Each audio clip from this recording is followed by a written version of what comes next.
Tēnā koutou, greetings everyone, and welcome to this video about the full moon in Libra that's coming up on the 6th of April in New Zealand or New Tirani or Aotearoa. In this video, I'm going to talk about the astrology of the time, where we are on the solar year, and the Libra energy of this full moon. My name is Fiona of Sun and Moon Calendar.nz. Let's get into it. The full moon in Libra takes place at 4:30 on Thursday afternoon, the 6th of April, New Zealand time. That is without daylight savings time anymore because we turn our clocks back the weekend before as I'm recording this. At the time of the full moon, the sun will be in the west or northwest, starting to drop towards the horizon. The moon will be below the horizon towards the east. It will be rising later, so we won't see the full moon at the exact time of its fullness. We'll see it later though. If we were able to see the planets and stars above us at the exact time of the full moon, we would see a number of personal planets high above us and to the north. Jupiter is conjunct the sun at the time of the full moon, and almost directly above us, Mercury, Uranus and Venus are all in the sign of Taurus. Mars is more towards the northeast in the sign of Cancer. After sunset, the moon will rise, and as well as seeing the moon, we'll also have a beautiful view of Venus and Mars. Venus is towards the west, it's an evening star, Miremire Tuahiahi, and Mars, Matawhero, with its red face, will be towards the north. Both of them will be relatively low in the sky. Now that we're past autumn equinox and heading towards winter, the ecliptic, or the path that the sun and the planets mostly follow, is lower in the sky.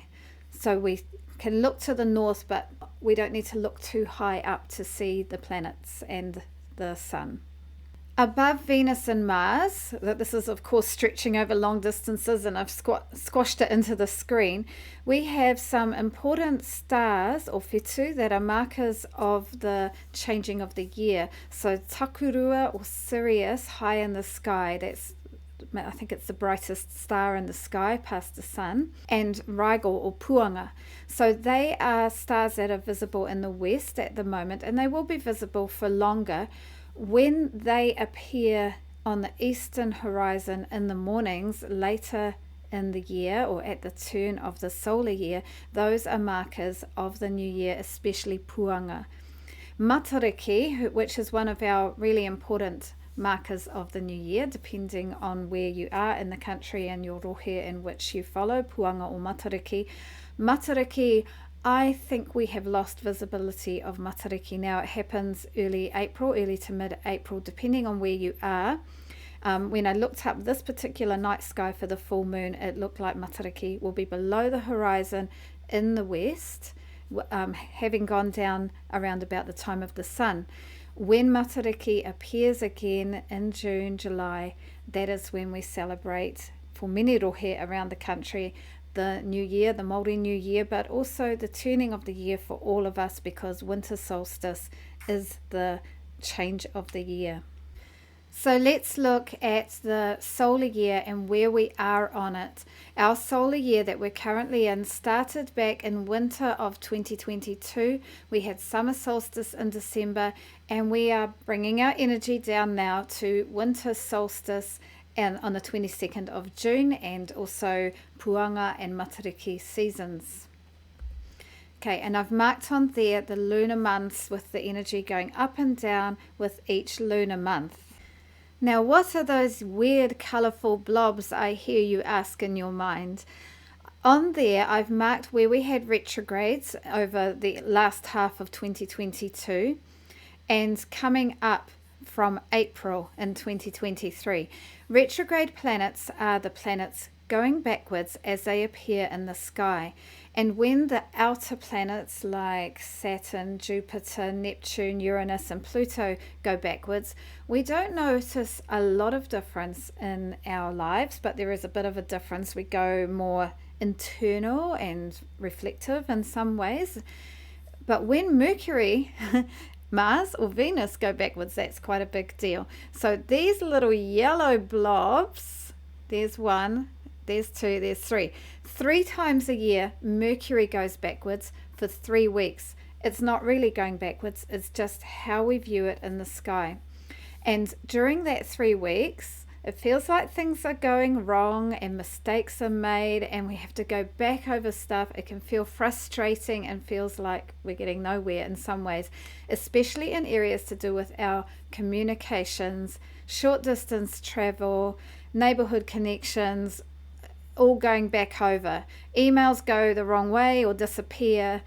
Text messages don't get sent, or you send the message to the wrong person. Oh my goodness. Or you discover mistakes from the past that you have to go back over and fix things up. Things to do with communication and details. Lots of things that we deal with in our life. We had the last Mercury retrograde end in January, and the next one starts on the 21st of April. And in that time, from February, March, and the beginning of April, we've had this time of making progress, moving forward, because we've had the unusual situation of all the planets going in forward motion. Made a lot of progress. I don't know if you've noticed, it's felt a little bit like a roller coaster. New things, start, move forward, next step. Okay, but from about slowing down about mid-April and then going into the retrograde at the end of April till the beginning of May, Mercury will be making us slow down and go back over things and tidy things up and make things more streamlined in the end. It is a good thing. We do need it. We do need that review time. So have a think over the last couple of months. What have you moved forward with? What have you started with? The full moon in Libra gives a chance to give gratitude for where the universe and opportunities came along to help you along the way, to smooth the path, to open up new ideas of things that you maybe had thought of but weren't sure about, and maybe the path was laid open for you. And you can congratulate yourself and thank yourself for the work that you did and the risks that you have taken and perhaps are still taking. Thank you, universe. Thank you, everyone that's helped. Thank you, self.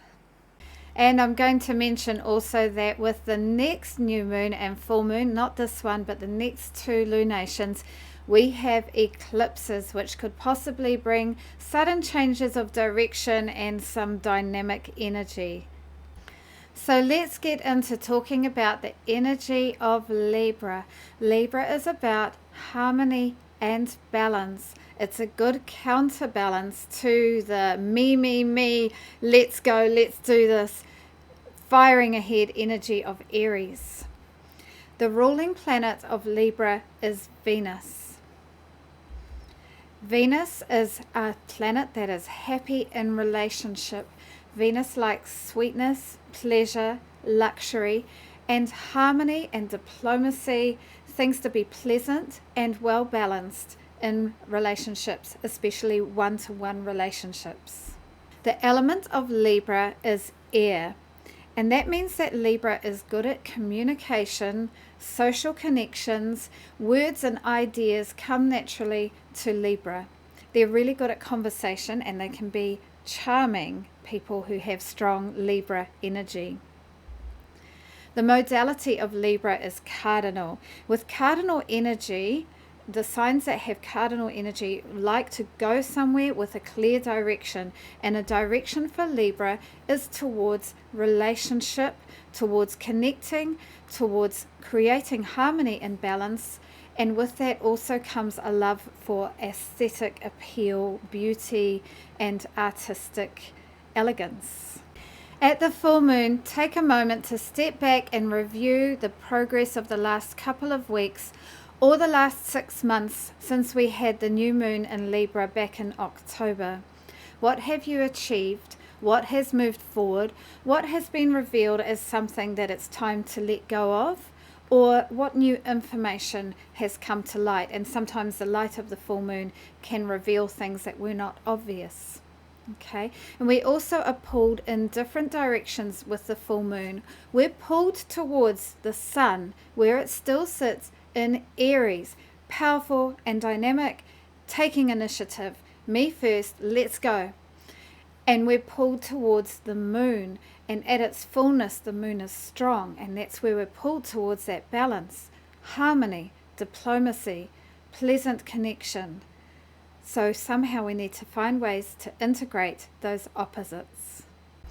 Let's talk about the other energies that are going on at the time of the full moon. And as I'm recording this, you might hear the rain on the roof. It's a little bit heavy rain this morning, which is nice. We've had a dry time for a while. There you can see on the chart, which I've downloaded from Astrology, the sun and the moon opposite in the sky. We are in a great time of new beginnings, as I talked about in my last couple of videos. Saturn, you can see there, has moved into Pisces. It's now at the early degrees, 3 degrees of Pisces. And Pluto has just moved into Aquarius for the first time in 248 years or so. So Pluto is hardly going to reach far into Aquarius this year. It's just going to go a very few minutes and then it's going to retrograde back into Capricorn in June. But we're going to have some inklings of what Pluto in Aquarius is going to be like for us. So notice what's happening over these couple of months. Jupiter is conjunct the sun at the time of the full moon, and that might bring some expansion to the energy of initiative and new beginnings and drive forward with the sun in Aries. But at the same time as that, we have Chiron even more closely conjunct the sun within a few minutes. Chiron is about our deep inner wounds. It's our wounded healer, where we have something deep inside of us that's deep pain, perhaps a feeling of shame about ourself at a very fundamental root chakra level. Chiron helps us to work through that in our lifetimes, to become a teacher in that area and to work on healing ourselves. That might be brought to light with this full moon, with the sun there and with Jupiter there. There might be an expansion, but it is an opportunity to heal. And helping to balance out these energies with the sun, we have that beautiful full moon in the artistic, aesthetic, charming and diplomatic sign of Libra, also a sign of justice and rightness. So let's now talk about some themes for the next couple of weeks with the full moon, some questions to ponder in our meditative moments. At the time of the full moon, what has reached fruition? What has come to a peak or a culmination point or a sense of completion? What are we grateful for? Thinking of that Libra energy and the desire for balance, equality, justice, and harmony, what can you do to create balance? And we're still under that energy for now of moving forward and making progress and not needing too much to go back over things. That will be later. For now, what can you move forward with? What groups or communities do you belong to? What groups and communities could you choose to belong to? What is the potential of those groups and communities to make positive change in the world going into the future? There we go, everyone. That is my video about the full moon in Libra and the astrological and seasonal energies that are affecting us all in subtle but important ways. I hope that everything is going well for you with whatever you're working on and whatever you're recovering from, healing and moving forward with. Please like, comment or subscribe if you like this video, and all the best. Kia pai, tō marama.